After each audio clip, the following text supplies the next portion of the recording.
So ay mga kabro, sa lakas ng hangin kagabi na bali yung sanga ng ipin, dinaganan yung mga kalakal natin. So ngayon, dali natin doon. Yung sa tambakan. Basura na to eh. Yan.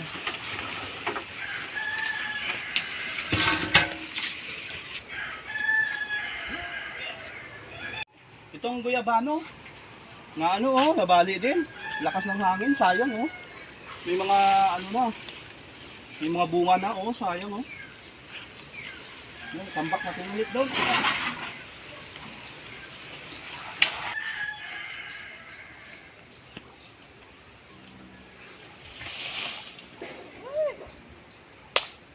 So maraming salamat sa inyong panonood at sa inyong pagsama. God bless. At magandang umaga sa ating lahat. Shout out sa mga minamahal nating followers. Magandang umaga po. Maraming salamat talaga sa walang sawa nyo sa kapanood ng aming mga video. Sa mga star sender po natin dyan, thank you so much talaga sa binibigay nyo sa akin ng stars. God bless po at palagi po kayo mag-ingat. Bye bye.